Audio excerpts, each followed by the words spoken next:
huge crowd marched in London today demanding a final vote on a Brexit deal. The metaphors also came thick and fast. The EU anthem Ode to Joy, for example, but from a wind-up MP3 player. Can you tell us why you're here? I don't want to leave Europe. It's madness. Absolute madness. I feel as if I'm a European. We need to stick together. The world's on a knife edge. I suppose the problem with all that is you've lost that argument. Why have I lost that argument? Because of the referendum result. The referendum result, I'll compare it to a football match.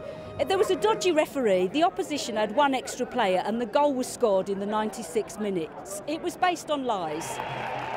Senior cabinet Brexiteers Liam Fox and David Davis were also in full voice over the last 24 hours. Brexit star strikers insisting that the UK is prepared to walk away from talks without a deal. It was also reported today that Boris Johnson was overheard dismissing corporate concerns around Brexit with a four-letter word.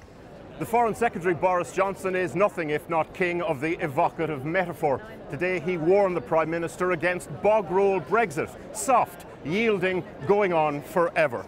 For people in this demo though, Brexit, hard Brexit, any sort of Brexit, has all the constituent comfort of sandpaper. I love my country and I see it being vandalised. It's just crazy. Do you feel it quite personally, sort of? Yeah, absolutely, absolutely. I mean, you know, we're this great country that was doing great, and now it feels like, you know, we're sort of stabbing ourselves in the eye for the wrong reason. On stage, a message to Airbus and today Siemens and BMW, who have reiterated concern over the damage Brexit could do to their business. And my message to them, my message to you, is that Brexit is not a done deal. Brexit is not inevitable. Brexit can be reversed. What do we want? When do we want it? About a mile away in central London, the counter-demo. Brexiteers with their very own set of metaphors. When you hear about Airbus and stuff yesterday, threatening to leave with all those jobs with them, how do you react? Bye. Bye? Bye. Bye, Airbus. Yeah, Why all those thousands of jobs? But there are going to be other jobs there will be other jobs. Everybody I've talked to so far, and they feel insulted that the people above us say, well, we're too silly, we wouldn't have known what we were voting for. No, we knew exactly what we were voting for. Out was out in every way possible. On the second anniversary of Brexit, the megaphones on the street, in cabinet and in boardrooms, larger than life. The fine-tuning that might produce a Brexit palatable for both sides of a divided country, another matter entirely. Joining me now is Femi Oluwole, who's co-founder of the pro-European Union group Our Future, Our Choice. People are saying we voted already. Why do you want another one? Because, quite simply, nobody signs a deal without seeing that deal first. We've had 2 years where the government has been trying to negotiate with the EU. Well, it wasted a couple of months doing a referendum, doing an election first. But even now, with just a couple of months left, the government still can't decide what position it wants, let alone try and convey that to the EU. And if you ask people, as we've been doing, we've been going to places like Hull, Darlington, where I was born, Swansea, Wolverhampton, places where they voted to leave, and asking Leave voters how they think it's going. They think it's going terribly.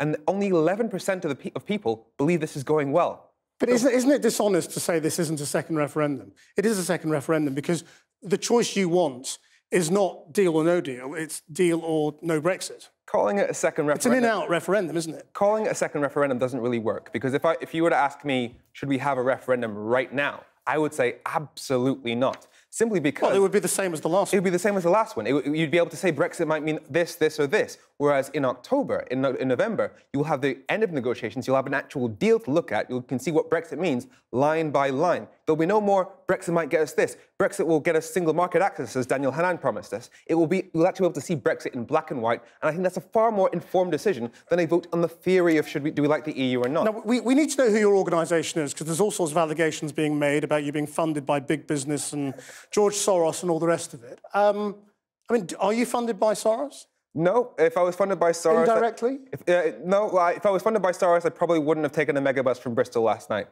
Your organisation? Our organisation is funded by crowdfunding. We have, in fact, I raised a crowdfunder for myself in December, and then our group, Our Future, Our Choice... Exclusively crowdfunding and small donations, or do you also have links to other anti-Brexit organisations which do take money from the likes of Soros and Lord Sainsbury? Yeah. Because you have offices with them, don't you? Yeah. For example, we share an office in Open Britain and Best for Britain. They basically let us squat at their offices. So you do benefit from that? And do you take any money from them? Any donations from them? Or is it just the office space? We take donations from the crowdfunders of Best for Britain, yes. Right, so that could include those big people. I mean, you understand why I'm asking this, because the other side is saying, well, this is all a big elitist plot to try and overturn the will of the people. The crowdfunders are that we get from Best for Britain is their crowdfunder, and the average crowdfunder, the average donations that we get to our crowdfunder is about £30. Yeah. So it's not. But amongst those crowd are the likes of Lord Sainsbury and George Soros, yes? No, the crowdfunder. Okay, George Soros donates to Best for Britain. People, the general public, donate to the crowdfunders. That is money from that funds Our Future, Our Choice. So we are a crowdfunded organisation.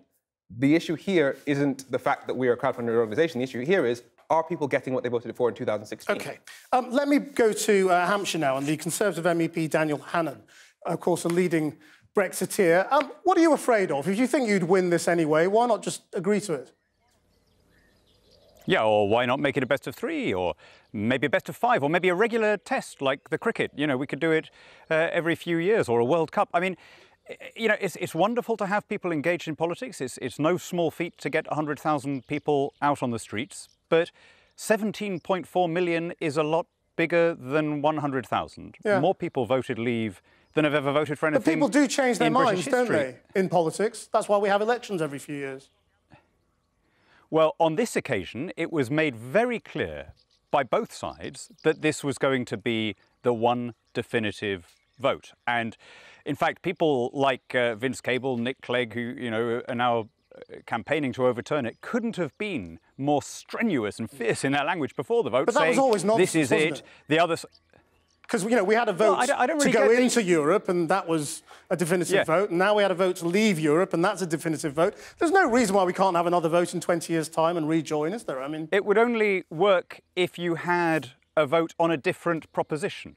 There's no way that you could have a vote on the same issue.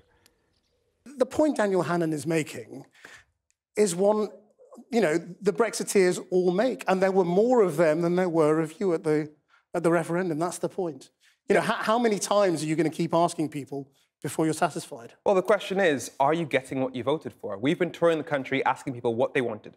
And the 3 things they wanted were more control, more sovereignty, a better NHS, and to be better off. We're going to get less control because we're going to be copying the rules of the EU for economic reasons, simply because it's easier and cheaper. The trouble is, you're both talking to people who you agree with. They talk to their supporters. You talk to your supporters. That's what I'm. And you both think that's what I'm saying. We haven't. I personally avoid talking to Remainers at all costs. I go to places like Hull, Darlington, Wolverhampton. Ask people who voted for Brexit how they think it's going. They wanted sovereignty and a better NHS and for things to get better. They're going to have less sovereignty because we're going to be copying the rules of the EU, but we will no longer have a say in those rules. And that's not just for the transition period. That's after that, because it will be better and cheaper for businesses to only have to follow a single set of rules. As for the NHS, EU migrants make up 5% of our population and 10% of our doctors. So the NHS will suffer with Brexit. We've got to leave it there. Thank you very much indeed for coming in. Thanks a lot. Thank you.